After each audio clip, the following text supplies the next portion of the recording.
नमस्कार मेरे मित्रों, आप देख रहे हो होम फार्मिंग चैनल। और आज मैं बात करने वाला हूँ 3 सीड्स के बारे में। मेरे मित्रों, मेरे पास ये पड़ा है करेले का सीड्स जो देख रहे हो आप, ये है बैंगन का सीड्स और ये है भिंडी का सीड्स। ये वीडियो बहुत खास होने वाला है आप लोगों के लिए, क्योंकि सीड्स की जानकारी आप लोगों के पास रहेगी तो आप होम फार्मिंग, किचन गार्डन या घर के गार्डन के अंदर जो सब्जियां लगाते हो तो आपको बहुत सारा मिलेगा इस वीडियो से, क्योंकि ये 3 सीड्स है। अब मैं बात यूँ कर रहा हूँ कि इन तीनों सीड्स के अंदर से नर्सरी करके लगाए वो अच्छा रहेगा या डायरेक्ट मिट्टी के अंदर सीडलिंग करे, मतलब मिट्टी के अंदर डायरेक्ट सीड लगाए, या ये ग्रो बैग देख रहे हो, इस ग्रो बैग की मिट्टी के अंदर डायरेक्ट लगाए, या गमलों के अंदर इस सीड को डायरेक्ट लगाए, या फिर इसकी नर्सरी करके फिर हम इसको नर्सरी करके ट्रांसप्लांट करें गमलों के अंदर या मिट्टी के अंदर। तो इसी की हम बात करने वाले हैं। तो सबसे पहली बात यह है, ये करेले का सीड है। अब ये करेले का सीड है तो आप इसको डायरेक्ट मिट्टी के अंदर भी लगा सकते हो, डायरेक्ट मिट्टी के अंदर भी लगा सकते हो। जैसे मैं प्रैक्टिकल में दिखा देता हूँ। आप इस सीड को डायरेक्ट मिट्टी में लगा लो, पर मिट्टी में लगाते समय एक बात ध्यान रखें, आप 1 इंच के अंदर अंदर ये रहना चाहिए बीज। चाहे आप आधा इंच भी लगा दो आप, पर 1 इंच की गहराई ज़्यादा नहीं होनी चाहिए। तो ये देख लीजिए, मैंने उंगली से कर दिया, ये यूँ कर दिया, ये हल्का सा, ये देख लीजिए आप। और इसके अंदर बीज को आपको कैसे डाल दो आप, चाहे खड़े बीज को डाल दो आप, यूँ डाल दिया और हल्का सा इसको दबा दो, ये जल्दी निकल जाएगा आराम से। तो 1 इंच से ज़्यादा करेले के सीड को डालना नहीं चाहिए। कई माताएं बहनें क्या करती है, उंगली से डायरेक्ट ऐसे करती है, ये देख लीजिए आप। तो ये करीबन 2 इंच का 2.5 इंच का गहरा चला जाता है सीड, और इसको जर्मिनेशन होने के अंदर बहुत टाइम लग जाता है। तो कभी भी आप अगर मान लो आप होम फार्मिंग कर रहे हो, आप अपने घर के अंदर, या होम फार्मिंग के अंदर क्या है, किचन गार्डन के अंदर आप करेले का बीज लगा रहे हो, तो 1 इंच के अंदर अंदर ही इसको गहराई में लगाए, ठीक है। अब बात करते हैं इसकी नर्सरी के बारे में। तो नर्सरी इसकी आराम से आप कोकोपीट के अंदर नर्सरी भी कर सकते हो आप, और नर्सरी करोगे तो इसको ट्रांसप्लांट आराम से मिट्टी में कर दो। जब नर्सरी लगाने लायक हो जाए, भाई हाँ आपको लगता है भाई ये 5 से 6 इंच की बड़ी हो गई है इसकी बेल करेले की, और अब इसको ट्रांसप्लांट करना ज़रूरी है, तो इसको निकाल के प्रोट्रे के अंदर से और दूसरी जगह ट्रांसप्लांट कर दो, ठीक है। तो ये करेला एक ऐसी चीज़ है कि इसकी आप है ना डायरेक्ट इसको सीडलिंग भी कर लो मिट्टी के अंदर, और इसको नर्सरी करके भी लगा दो, ठीक है, क्योंकि ये बेल वाली है। और मैं तो ये बोलता हूँ सभी बेल वाली जो होते हैं, सभी बेल वाली जो सब्जियाँ होती हैं, उनको आराम से आप नर्सरी भी कर सकते हो और इसको डायरेक्ट भी लगा सकते हो आप, ठीक है। अब बात करते हैं भिंडी के ऊपर आते हैं। क्या भिंडी की नर्सरी होती है या डायरेक्ट लगाए?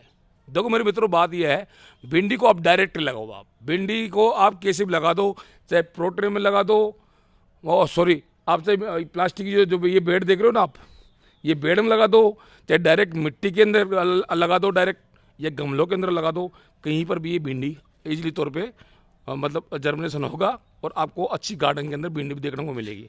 बस इसमें यह है कि माइक्रो न्यूट्रिएंट्स की ज़्यादा ज़रूरत पड़ती है, तो इसमें अच्छा खाद डालें जिससे आप होम फार्मिंग के अंदर कच्ची भिंडियाँ लगेगी।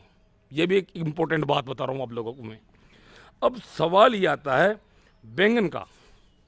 तो मेरे मित्रों, एक बात अवश्य आपको बता रहा हूँ कि टमाटर, मिर्च और बैंगन, ये 3 सीड्स ऐसे होते हैं जो बारीक आते हैं, ये देख लीजिए आप, ये बहुत बारीक होते हैं।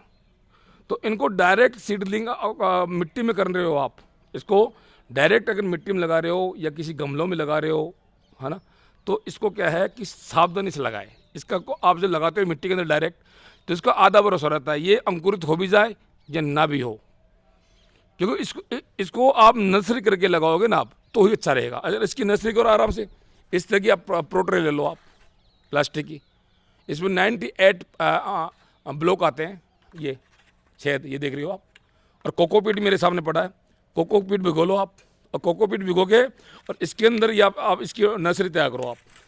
अगर होम फार्मिंग आप किचन गार्डनिंग कर रहे हो तो कम से कम 5-10 ट्रे ऐसी रखा करो आप, ऐसी रखा करो। और एक ये 5 किलो की कोकोपीट की बट्टी आती है, ये देख रही हो आप, तो ये भी आप रख लिया करो। तो आपको क्या करना है, टमाटर और मिर्च और बैंगन इसकी नर्सरी करके ही आप उसको तैयार करो नर्सरी को, और फिर अपने होम गार्डन, किचन गार्डन के अंदर आप उस नर्सरी को ट्रांसप्लांट करो। बेस्ट तरीका रहेगा। इससे आपका प्रोडक्शन भी अच्छा निकलेगा और नर्सरी करा हुआ टमाटर, मिर्च का बैंगन है ना, जल्दी ग्रो भी करेगा, बहुत अच्छी तरह ग्रोथ करेगा। और डायरेक्ट आप मिट्टी में सीड लगाओगे तो वो शुरू से पौधा कमज़ोर रहेगा। क्योंकि नर्सरी करने में क्या है कि आप जब नर्सरी करोगे तो इस कोकोपीट में क्या है तो अच्छा पोषण मिल जाता है इसको, खाद के रूप के अंदर पौधे को। तो इसके अंदर क्या है कि पौधा स्वस्थ रहता है, सुंदर रहता है और वो तेज़ी से ग्रोथ भी करता है।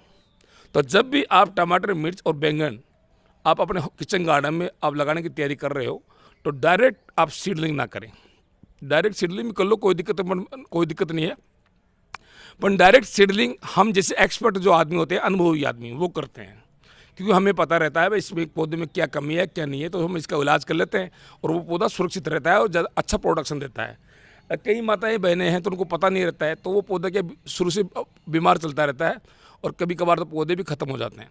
तो आपसे निवेदन यह है कि जब भी टमाटर, मिर्च और बैंगन ये लगाना चाहते हो अपने होम फार्मिंग के अंदर, तो इस तरह के प्रोडक्ट के अंदर नर्सरी पहले तैयार करें और फिर नर्सरी रेडी हो जाए कंप्लीट, ये आप लिए भाई हाँ इसको ट्रांसप्लांट करना है अब, तो आप अपने किचन गार्डन के अंदर जहाँ पे आपको जगह उचित लगे वहाँ पे आप इसको ट्रांसप्लांट कर लें, आपको बहुत अच्छा प्रोडक्शन देखने को मिलेगा। तो इसी वीडियो के अंदर मैं ये बताने वाला था आपको कि ये जो बारीक बीज है, हल्के बीज आते हैं ये, तो इनका क्या आप नर्सरी करके लगाए तो अच्छा रहेगा। तो इसको नर्सरी करके ही लगाना अच्छा रहेगा क्योंकि ये बहुत बारीक बीज आते हैं, नाजुक बीज आते हैं, इसके सीड्स आते हैं, नाजुक सीड्स आते हैं। और रही बात ये भिंडी की, तो भिंडी क्या है कि एक सदाबहार बीज है, देसी बीज बोलते हैं इसको। तो आप इसको आराम से ईजिली तौर पे गमलों के अंदर लगा दो, आप ज़मीन के अंदर लगा दो, ग्रो बैग है इस तरह के, तो इस तरह के ग्रो बैग में लगा दो। इस बीज को, सीड्स को कहीं पर आप लगा सकते हो। रहा बात करेले का, तो करेले का भी आप नर्सरी तैयार कर सकते हो। और नर्सरी के साथ साथ क्या है कि नर्सरी के साथ साथ आप डायरेक्ट इसको ज़मीन में भी लगा सकते हो, दोनों तरह से आप लगा सकते हो करेले को भी आप। परंतु एक बात और बता रहा हूँ, करेले की आप ना प्लॉट इसकी अलग आती है, ये तो छोटी है। जो बेल वाली जो सब्जी की अगर नर्सरी करना चाहते हो आप, तो इससे बड़ी आएगी, ब्लॉक चौड़ा आएगा, उसका भी मैं अलग से वीडियो बनाऊंगा। या फिर इसकी नर्सरी आप प्लास्टिक के ग्लास के अंदर भी कर सकते हो, या फिर इस तरह की कटोरी आएगी प्लास्टिक की, तो इसमें भी आप नर्सरी कर सकते हो करेले की, तो ये बेस्ट रहेगा। तो मैं आप लोगों को इन 3 सीड्स के बारे में जानकारी दे दिया हूँ और ये जानकारी आप लोगों के लिए बहुत ही महत्वपूर्ण है मेरे मित्रों। वीडियो अच्छी लगी हो तो लाइक, शेयर, सब्सक्राइब जरूर करें। धन्यवाद।